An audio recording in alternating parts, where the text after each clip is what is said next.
I wanted to see what people say. And so I found this thread that was posted just a month ago of somebody who was just engaged, so they were wondering how much people spent on their wedding. And I looked through all the comments, there was like 200 of them.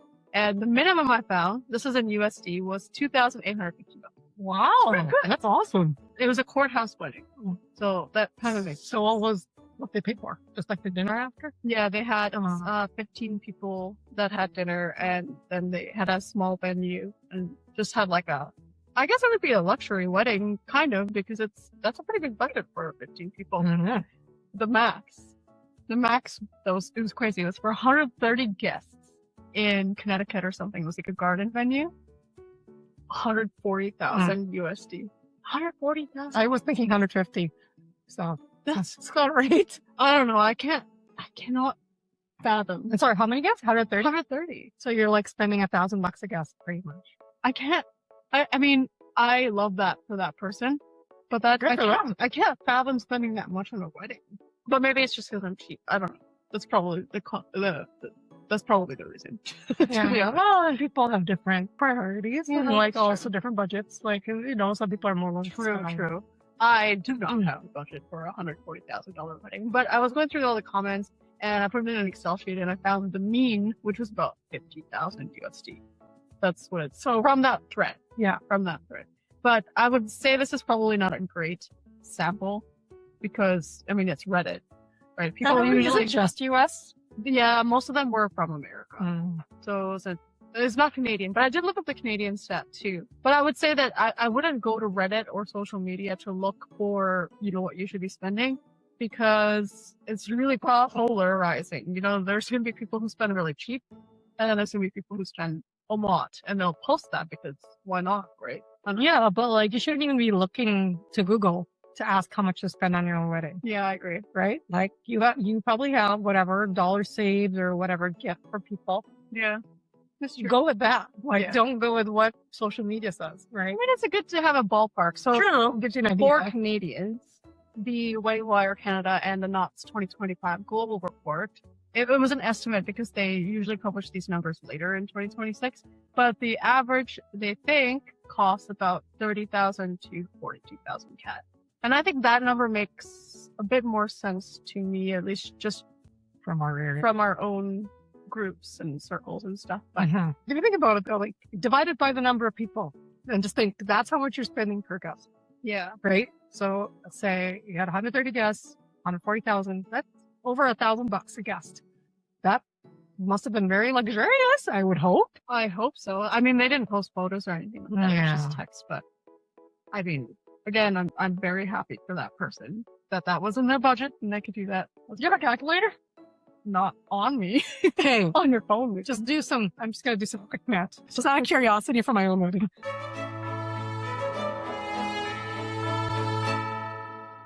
How much did I spend per guest? I was going to ask you. I want to know how cheap we were. So I think we were in the ballpark of about $60,000. So if we worked it out per guest, that's $428. So you're saying that wedding? Wow. I still get over our weddings. Yeah. Well, I'm not saying you spent this on your guests, but if you were to divide it by person, and if let's say your guest had an entrance fee just to recoup your costs, it would have cost them $430 per person, at least for my wedding. I feel like that's not so bad. I don't know. What's yours? So we spent a little under $30K on our wedding. So it was $28,000, which is still quite a lot considering I only had 72 guests. That is. That's actually quite a lot. Yeah. The number of guests you had. Yeah. So I spent, this includes everything though.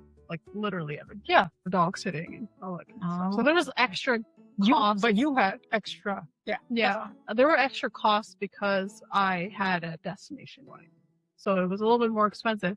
So for my 72 guests, I spent $389. Wow. That's still a lot. That's like not much different from yours when you think about it. Yeah, if you were to divide it by person. That's crazy. And I DIY'd everything. And did you feel good about that $30,000 number though? I'm sure you did. I did. I felt good about it. But now that when we split it up, now I don't feel so good about it. It really like, what do you call that? Normalizes the number. Yeah, what the heck? I thought we were doing so good. I DIY'd everything. I thought I was saving tons of money. So you're suggesting that we should be budgeting based on person?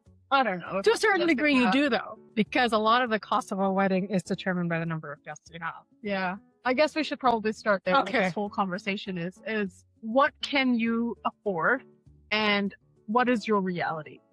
So before you start budgeting anything, before you choose a number, yes, it's good to have kind of like a general idea about what everybody else is spending. That's fine. But you're not everybody else, right? You're your own person. You have your own circumstances. So you shouldn't compare, first of all, to anybody else's wedding. But before you start to set a number on things, it's a good idea that you have a rough idea for guest count. And then also the location and region makes quite a difference. I got married in Canmore, Alberta, which is like a cute little mountain town. Things were more expensive, just naturally, than in the city in Edmonton, right? Location and region do make a big difference for your budget, and you should consider that. The other thing that you need to have a rough idea for is what kind of experience you like, right? So we talked a little bit about this in last week's episode in choosing your vibes and looking at the big picture. Are you looking for a formal experience, something cash, an entire weekend of festivity? There's no wrong answer, but you have to figure that out before you put up a number in your head. The next thing that you need to figure out is, how are you going to pay for this? How are you going to pay for this? I was looking through Reddit because What do you mean, like with debt? well, no, exactly. Well, like, how are you going to pay for your wedding? You got to figure that out, like, logistically, right? I was on Reddit again, and I was going through another thread that was posted just a few months ago, and somebody was asking, how are you paying for your wedding? I went through all the comments again. There was tons of them, and I would say the best way, maybe I'm a little biased, this is the way that I did it, is I save over time. And in this thread that I was reading, most people saved from 1 all the way to 5 years for their wedding so that they did not have to go into debt. Yeah, my personal general advice for everyone is, please don't go into debt for your wedding. Like, I know it's a big day, but when you're looking at it from the numbers side, from the banking side, right? You're borrowing money for something that doesn't have any tangible value. So if something were to happen to you down the road, it's not like you've got collateral to pay that debt back. Yeah. You have your memories. True, like those memories are going to be good regardless. But will the banks care? No. Okay, so saving over time was by far the most common way people pay for their weddings. It's totally normal to have to save 1 to 5 years for a wedding. So your engagement might be a little bit longer. Some people, even before they get engaged, are already saving. Do that, especially if you like your partner. Yeah, that's what we Start did. thinking about it, right? Yeah. I mean, hopefully you have been dating for a while, and maybe these kinds of conversations have happened already, and you guys both start saving. The next way that people said in this Reddit thread are family contributions. That's a very popular way that people fund their weddings. Also, more on that later. Some things that you have to be cautious about when you are accepting contributions from family. But that's another way that you could possibly fund your wedding. The next thing that people mentioned on this Reddit thread was using your credit card to pay for things, not to go into debt. It's not For the points. but to collect points. Yeah. Of course. Yeah. If vendors accept credit cards, I find that more vendors these days are actually preferring e-transfer. Yeah, because it's lower cost to them. Yeah, that's true. If a vendor accepts credit cards, maybe that might be a good idea to pay with that. From my experience, I paid for the deposit for my venue and a whole bunch of things on my credit card, and I was able to accrue enough points to actually pay for flights for our honeymoon.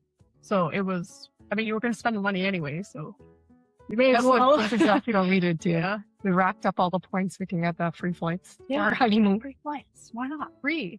Again, you're spending the money anyway, so you may as well get something out of it. But credit cards still don't go into debt. Okay, so I say to spend on credit cards wisely. Don't spend it when you don't have the money.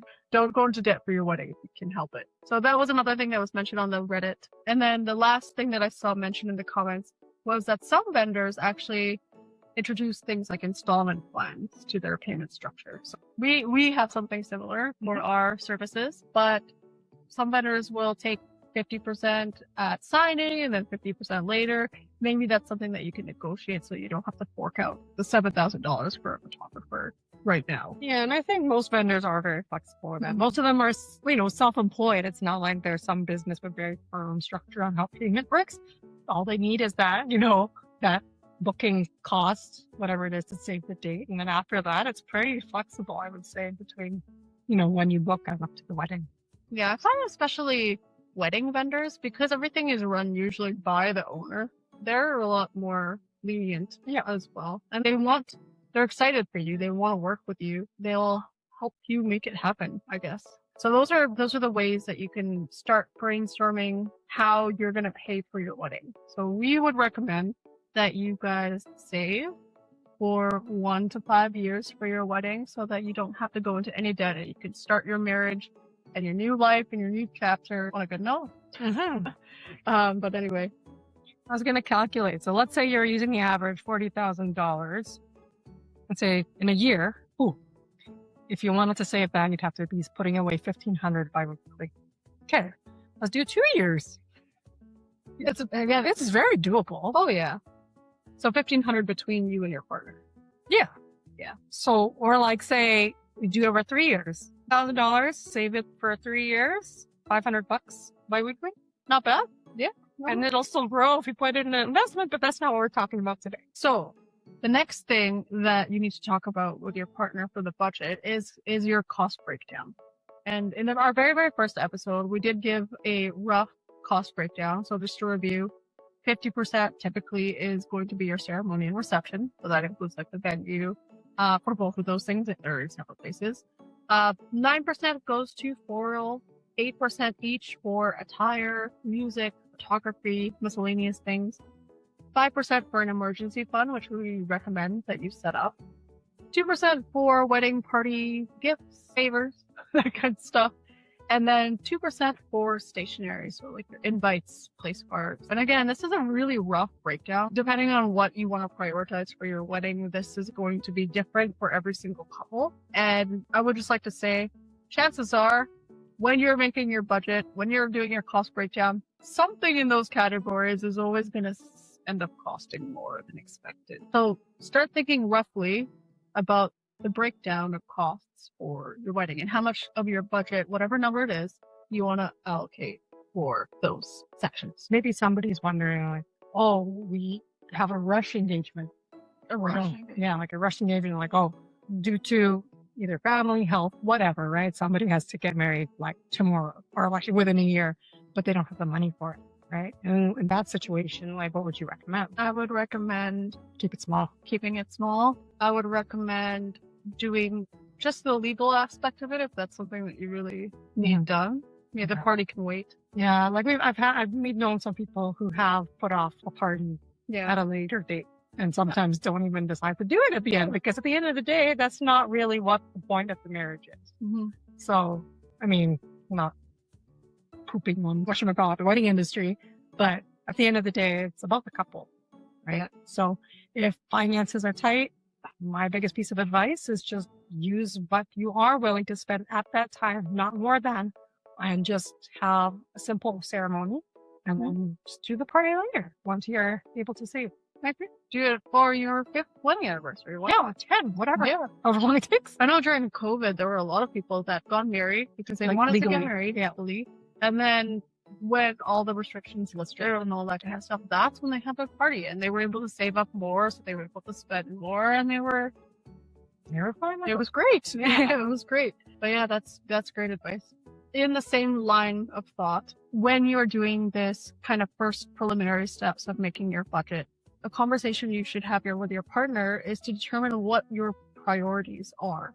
Maybe you guys can sit down and figure out your top 3 non-negotiable items that you must have for your wedding, whatever reason it might be. Like you need to have doves released or something. I don't know. Doves, like the birds. Yeah. Hey, our parents had doves released. I don't know if that's legally allowed now. Yeah. That was a long time ago. But anyway, yeah, but figure out your top 3 non-negotiables. Like maybe having your fur babies is really important to you and your partner.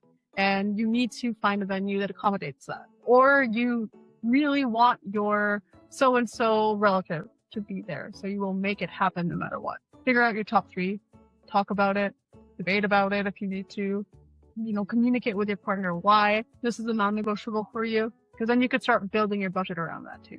It's also nice to list down things that you like. Maybe it's nice to have, but it's not a non-negotiable. Non-negotiable for me for my wedding was I wanted it to be in the mountains. That was a non-negotiable. I really wanted to be in the mountains because that's where, I just love the mountains. It means a lot to me. So that was a non-negotiable for me. And a non-negotiable for my partner was, well, to be honest, he didn't really have any non-negotiables.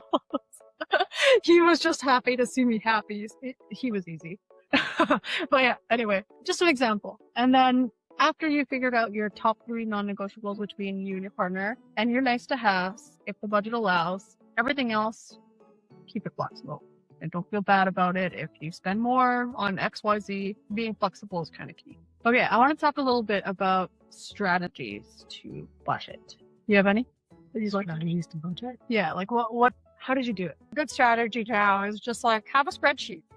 Line everything up, right? Like have categories for every time to spend, and then maybe within those categories, some categories, whatever. And then just have like those percent allocations if you want to use those, or if you already have a photographer in mind, then put their dollar amount there, right? And then build around it, like the non-negotiables. And then, yeah, just like, I think the biggest thing is just track every dollar. Be honest about it, right? Like, so, oh, that's off budget. Oh, that's not on budget. Like I'll pay for this one. Oh, my mom will pay for that. Like just, it'll get messy with that. But like, just be honest with yourself and the numbers and just put it in. If you go over budget, and if it's not a big deal to you, then cool. If you go over budget and it is a big deal, then you need to be more reassess. Yeah, you need to reassess the other categories, right? So for me, it's spreadsheets. Yeah, no, I would say one practical way that you can keep track of your budget or stay on budget is to set up this planning software or spreadsheet or Google Sheets, spread or whatever. And we talked a little bit about this in a previous episode about organization and setting up systems. This is one way that you could do that. Something that helped me, I did actually, is open up a separate bank account. Oh, I know that sounds kind of weird. So you can see the numbers go down. Yeah. So for me, I need to see something decrease. Like, yes, a spreadsheet is good, but to me, that's still theoretical. I don't know. Maybe it's just the way my brain works. To me, a spreadsheet is just like hypothetical numbers. But if I see an actual dollar amount that I've saved for my wedding and it starts to decrease in a bank account, like a real quote unquote bank account, I felt more committed to the budget. To maintaining the budget. To maintain the budget, yeah. So I personally opened up my own separate, or not my own, like a separate bank account for me and my partner. And we contributed how much we were willing to spend to the wedding in that bank account. And I literally watched it deplete as we spent on the wedding. And then it was a nice cut also because it became our joint bank account after the So it was nice. And oh, it's your first joint account. It was. And it was also nice because you know how banks always have those promotional balance things? True. We did that. So we got an extra $300 and an iPad for it too. So that's true. But anyway, yeah, one of the systems that I use was, yes, a spreadsheet, but I also opened up a separate bank account to make it more real. To make it more real for me. I know that makes sense. It really is just the extension of the spreadsheet because the spreadsheet tells exactly the same thing. Yeah. If you're doing it honestly, the spreadsheet will show the exact number as that bank account.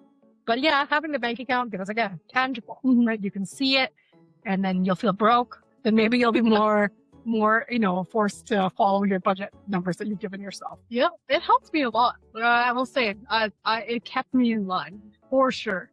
And if I did have to add money to it at one point, and that made me feel, I was like, oh man. Yeah.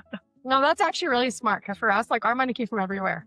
Yeah, and that's confusing. If you don't know how much you spent, yeah, which is where I can track it all in there. So anyway, that might help you guys. I know it might not be the most. I don't know. It takes effort to set up a bank account, I suppose. But we'll call it your first joint account. Yeah, with even like those online only bank accounts at this point, it's pretty easy to set that up. Too, like Simple or Simply Financial. Tangerine, I think is another one. In Canada, anyway. I don't know about the States.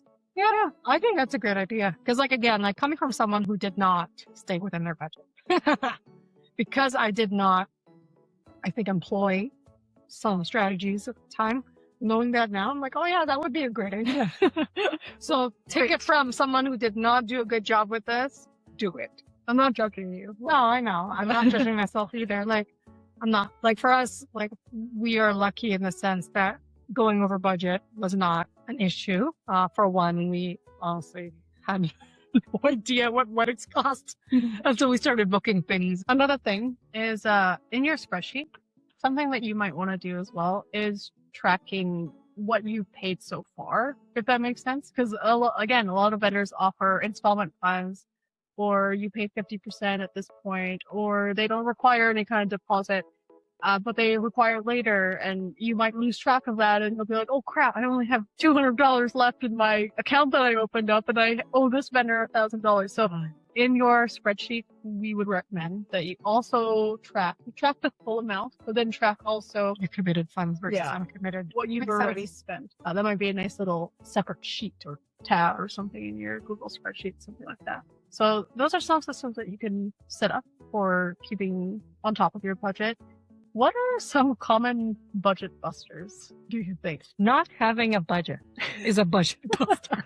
Is that a stupid statement? Yes. But really, Yeah, I think. And again, I'm not judging you for this at all. Like, I loved your wedding so much. But I think something I heard you say often when you were planning your wedding was like, oh, well, I already spent $1,000. that's true. That's true. The mentality is, we're this far gone. You might as well keep going. Yeah, it was like, I already spent $1,000. What's another 500? But then if you do that like 10 times, yeah, what do you think is going to happen, right? So I think that kind of, I don't want to say lack of care. What would it be?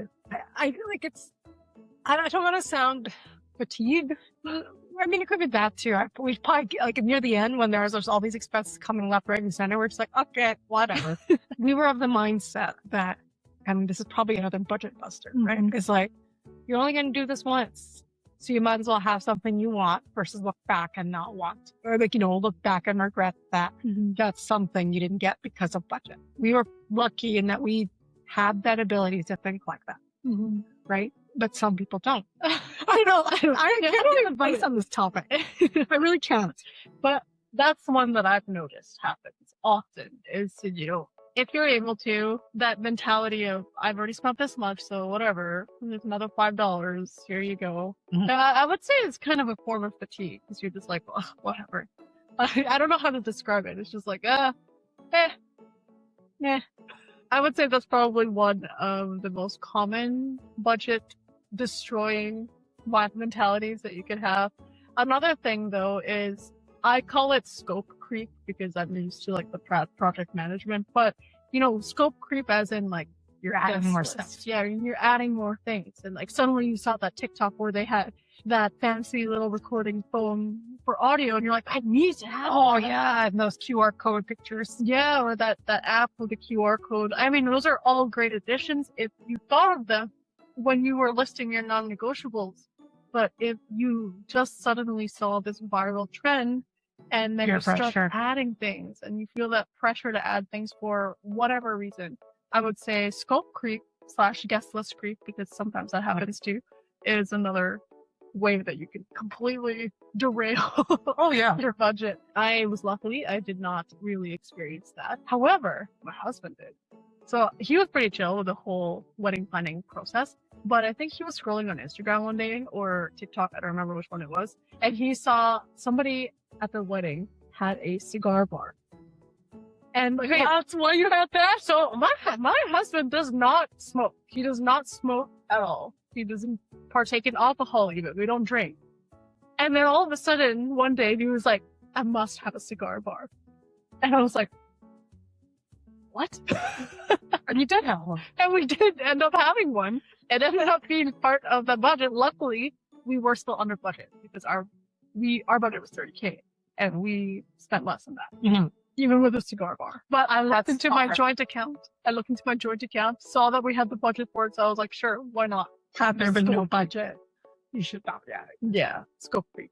That is true. Because like when you see things on social media or being somebody else's wedding, it's like, oh, they have this entertainment, like the artist, like to paint their first dance. Beautiful, but do you have the money for it, right? Yeah. And then, of course, we've talked about this in previous episodes, so I'll quickly skim over it. But another budget destroying thing is forgetting things like service fees, taxes, tips, that kind of stuff.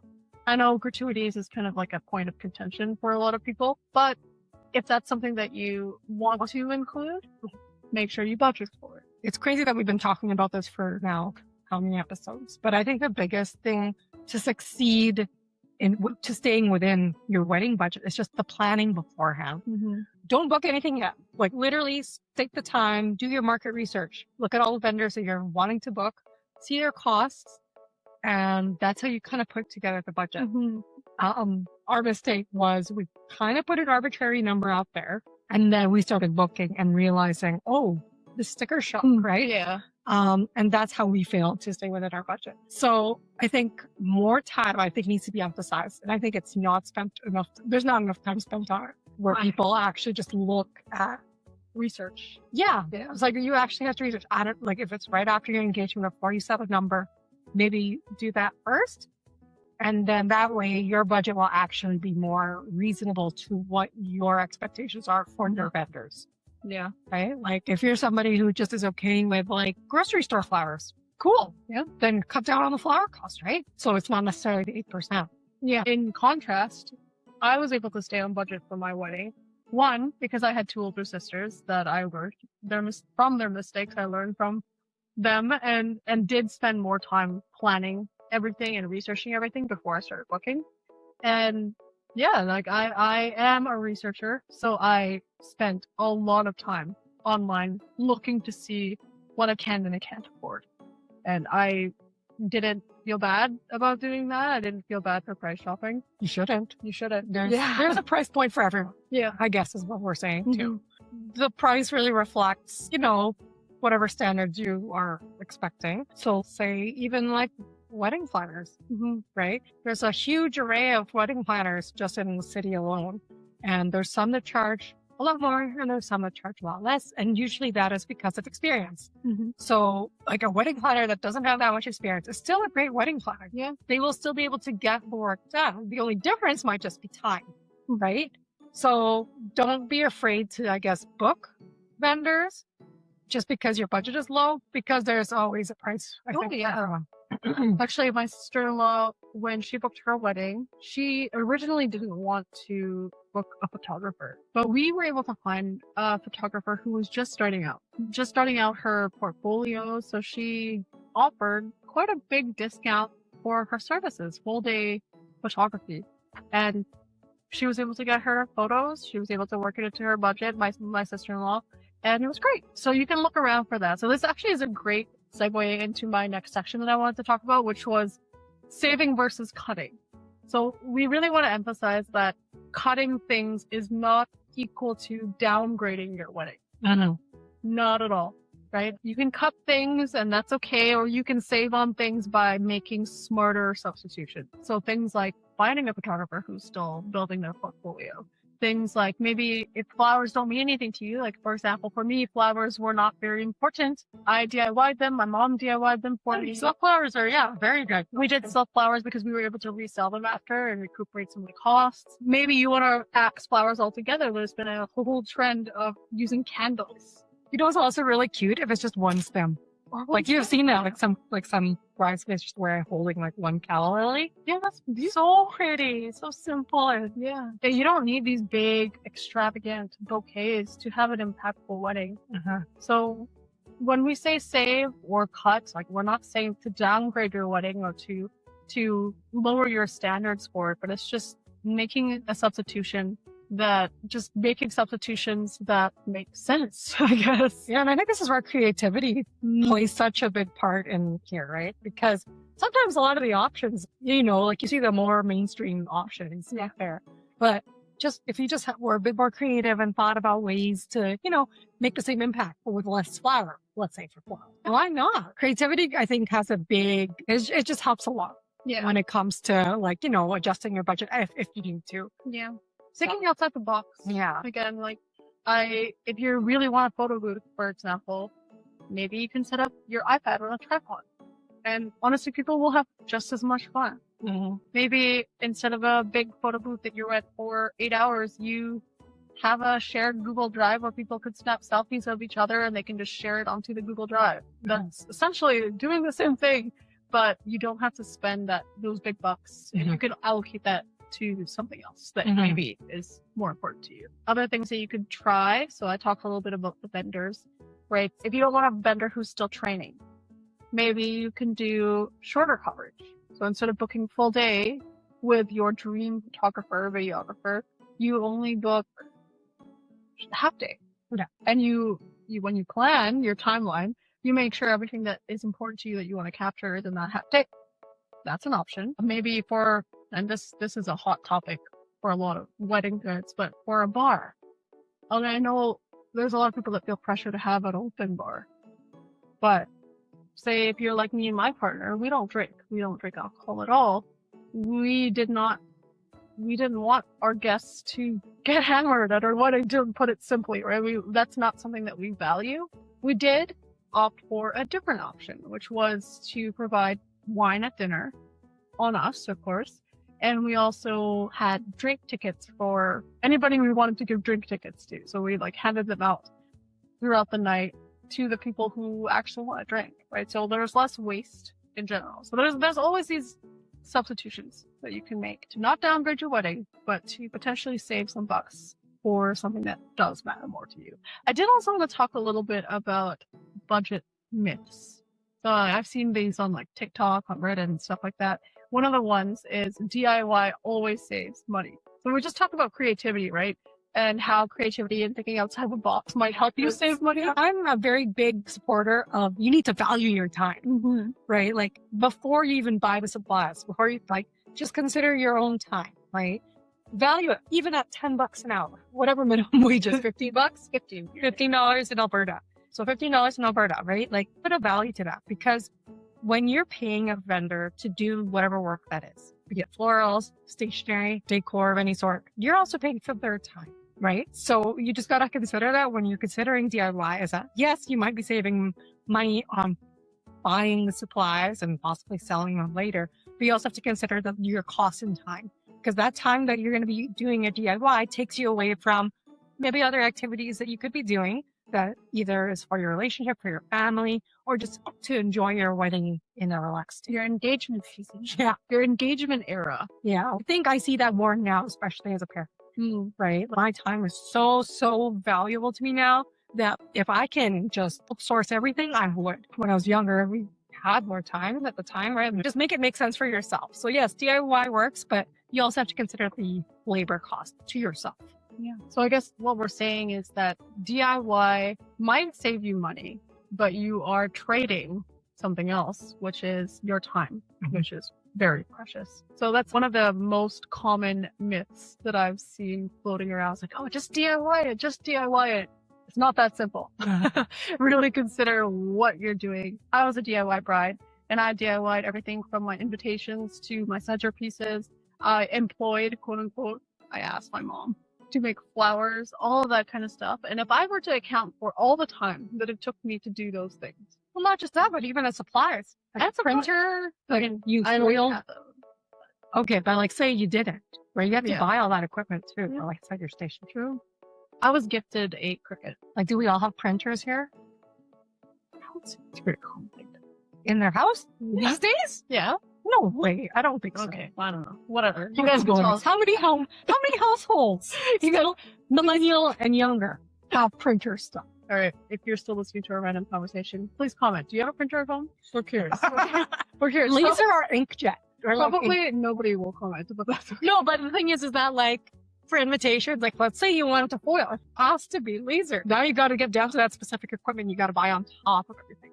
Maybe we'll have another episode for DIY things, because I have a lot of things lots of thoughts on DIY. Lots of thoughts. But anyway, that's a common budget myth that we want to get rid of. It's that DIY doesn't necessarily save money, because if you value your time, it costs quite a lot. Okay. The next section that I wanted to talk about was about conflict, about communication, about fights. So we told you in a previous episode that budgeting and finances for a wedding was one of, if not the number one cause for arguments during this planning process between partners. That is still true. Surprise, surprise. The most common conflict that I've read about is that one partner wants to spend more than the other partner. Those different spending habits. And, throughout your relationship, when you were dating, you probably did notice that one person might spend differently than the other. Were you the spender? Nope. No, you're the saver? Yeah. Well, I don't know if I'm a saver either, but Mike is definitely the spender. I think I'm the spender. That's all right. I think I'm the spender. However, I'm the spender, but my hobbies are a lot cheaper. So anyway, but usually one partner is going to want to spend more than the other. And that difference in your spending habits can be a point of contention for your budget and wedding planning in general. Or one partner cares more than the other about their wedding. And it's nice if you have an easygoing partner like mine who didn't care much about the wedding part, but he was chill with me doing whatever I wanted because I cared more. Right? That's fine. But if you have a partner that doesn't care and doesn't want to spend the money, that could be an issue. And that's something that you really need to determine at the early stages of planning. No, and just, like having a good idea of like your both of your feelings about the budget in general. Like how attached are you to that number? And if we go over, how do you feel about that? Because if we're going to be breaking up before the wedding because of a budget, that's probably something that needs to be discussed before this. At least you do it before you get legal married, I suppose. That is dark. No, we're not sending that energy to you. Another common issue or conflict during the wedding planning process is that, we talked about it earlier in this episode, is your family contributions. Or your parents contributing X amount of money, but they have strings attached. That is a very common source of conflict as well. And we've seen it as planners. We've seen it before. We've seen it in even our friends and our family. Try and avoid that. So basically in this section, what I wanted to talk about is maybe setting up some sort of communication framework with you and your partner. Something that you could do is a check-in, right? Like a 3-question check-in is what I called it on my notes here. But whenever you're making some sort of decision, ask yourselves, why is this important to me? Right? If you really need panda bears at your wedding, why is that example? If you really need the top of the line photographer, why? If you can't answer why, then there's maybe something that you need to reassess there. Right? Another question that you want to ask is, what are you afraid of if you don't do this? Like for a photographer, I'm using that as an example. If you don't book this photographer, what are you afraid of? That you're going to get crappy photos? Like what is it? Like be honest with your feelings. And again, you should be talking about this with your partner. And then the third question that you should ask yourselves is, are you willing to compromise on whatever topic you're talking about? So why is this important to me? What am I afraid of if I don't get this or do this? And where or what am I willing to compromise? Check in with each other. Talk about this stuff. These kind of questions that you ask each other is going to help you kind of slow down in the planning process, stop you from making these reactive decisions, if you're like super angry or something like that. And it also kind of moves the conversation from looking at prices. I know we've been talking about prices all the time, but to what you actually value together.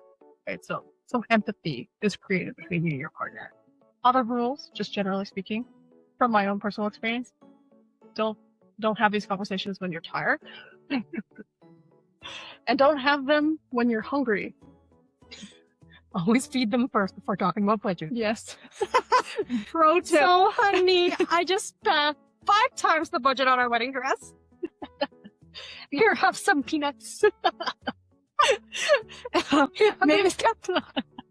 Maybe some other rules that you can set for you and your partner. If there's like an X amount threshold that you need to talk about, anything that's worth $100 or more, maybe you need to talk about, set that rule from the get-go. And so if you are at Michael's and you're looking at $500 cricket machine, that's something that you need to talk with your partner about.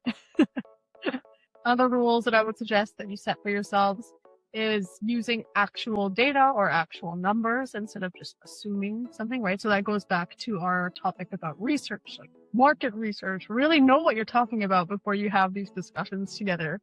And then I think the most important one, in my opinion, is to take breaks when you're planning. Like, this is a marathon. You're usually planning for at least a year. 200 hours. Yeah, 200 Of your hours. spare time. Yeah. What we did, and again, my partner was very easygoing, but we did, for even my own peace of mind, is we had one night that we did not talk about our wedding at all. Oh, We focused on each other. We just relaxed. We didn't talk about plans. Nothing. I needed that break. And again, my partner was very easygoing, but I would recommend that you squeeze that into your schedule somewhere during this pretty stressful time, your engagement era. But anyway, back to the contributions from other people. What are your tips? just clarify with them and make sure it's confirmed that there's no strings attached. The biggest thing is like, if they give you large sums of money, especially, right? Because then you feel almost obligated as the person receiving that money that you owe them something. However, you need to make it clear. Is this a gift? Is it a gift for us? If it's a gift for us, if we can do as we please with this money and go from there. If there's even an inkling of them saying there's something attached to it, you're better off not receiving it, to be honest, because it'll just create more stress for you on the wedding. I agree. And something that I want to add in there as well is if the money is coming from one side or the other, I think that you and your partner should present a more united front. Don't leave one partner to deal with their mom or dad and have like a messenger, because you don't want any of that strain on your relationship when you're not like this should be like a really happy time. You don't want to like have any kind of resentment build towards your partner because they're not delivering the message that you might want or something like that. So clarify early. Yeah. And then put it on paper, even if like not official, but like maybe have it in words and have them sign it or something. Maybe put it on the home message. Yeah, like if they like argue about it later, you'll be like, "Oh, we got that piece of it. Remember this? You signed it." Yeah. I mean, it's a little crazy, but like, hey, if it helps, yeah, it could present the united front with you and your partner. Tackle this together. Don't leave one to deal with their. I'm not trying to make stuff like don't leave your partner to deal with your crazy mother-in-law, or any, I always see those horror stories. So just be careful about accepting that financial help from others. All right. So some ending thoughts. I wanted to do a little bit of validation if you're in this planning boat right now. We want you to know that occasional tension during the wedding planning process is totally normal. There's nothing wrong with your relationship. Kind of almost inevitable. Yeah, this is not a sign that you guys shouldn't be together. This is a perfectly normal part of what communication is fighting sometimes too. Yeah. Or fighting is communication. And I'm not saying like scream fighting, but, arguments or differences in points of view, totally normal in planning and also in marriage later. That's normal. Having different priorities is also normal. You guys are two different people. You're not going to be exactly the same cookie cutter mold. Okay, so it's okay to have a different opinion than your partner. I'm trying to normalize this in your brain. Okay. And then another thing, needing time to decide on big purchases. That's normal too. Don't feel rushed. Don't go into things rushed. If you're feeling rushed, don't do it. Just generally speaking, if there's a vendor that's rushing you to make a decision, red flag, run away. Don't do it. Okay, so it's normal to need the time to research things, and it's normal to need the time to shop around. Okay, a good reputable vendor or somebody you're purchasing wedding stuff from will have no problem with you taking your time to decide. Okay, so if they give you a quote and they say it expires in an hour, or in a few days. Yeah. We might do a little series of red flag, green flag. I really want to do that with my sisters, where I describe a situation and then they raise a red flag or green flag. Some red flags, though, that I want to talk about is, or bad bad signs or like what more I want to Red caution flags, you yeah. against red flags is if one partner starts to feel left out of the wedding planning process, right? We keep saying that the whole wedding thing is about the couple. The couple. If your partner is telling you that they're feeling left out, remedy something. Now, something is wrong. That is a red flag. That is not normal. Another thing is if you're being shamed by your partner for any decision that you made, if they're making you feel guilty for something, I would say that's a red flag too. Yeah. And I'm saying this because I've been reading Reddit threads and we're like, this That happens. is so sad. Yeah. That's a red flag, okay? Don't put up with that. Don't do it. And then another red flag, a big one in my opinion, is avoiding money talk altogether. Not even talk about, like, they don't want to talk about it. They don't want to open up the conversation. That is a red flag in my opinion. Something's going on. Yeah, because if that's happening now, Yeah. before your finances are joined in legal matrimony, I would raise some questions. Generally, yeah. Like if they're not open to you about finances, and finances are a huge hot topic even in relationships in general. Like pre-marriage, marriage, and after. Everything after. Money is the biggest cause of fights in the relationship. Not even just in wedding planning, in relationships, Yeah. marriages too. So if they're not open with you about money, there's something happening. Yeah. So hopefully you're not in that. Yeah. So just some red flags to be aware of, in our opinion. And I like your analogy here because I wrote here in my notes that if you think about it, budgeting and wedding planning is really great practice for your marriage. So, you're thinking about these financial decisions together. You are sharing your responsibility, your priorities and your responsibilities, that kind of stuff. And you are learning how to respectfully compromise with each other.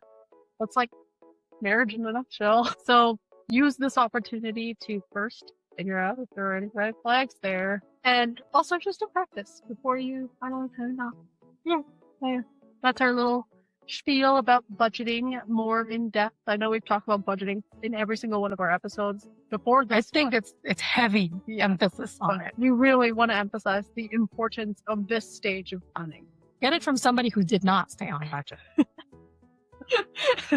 But anyway, that pretty much wraps up what we wanted to talk about today for budgeting.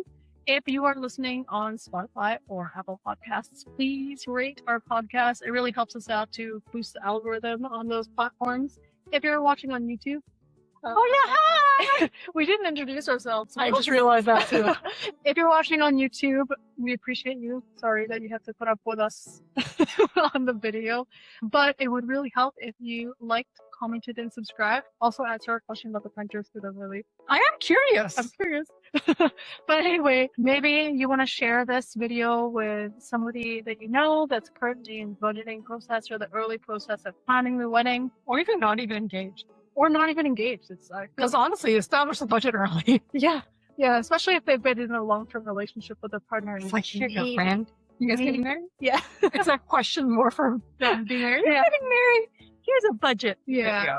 So share it with your friends. If they're in the throes of wedding planning, we plan to release episodes every Sunday, just generally about wedding planning, the inside details as a planner, that kind of stuff. And we're sisters, so sometimes we might have other kinds of chats on here too. Anyway, thank you for tuning in. We will see you guys next time where we're going to talk about venues.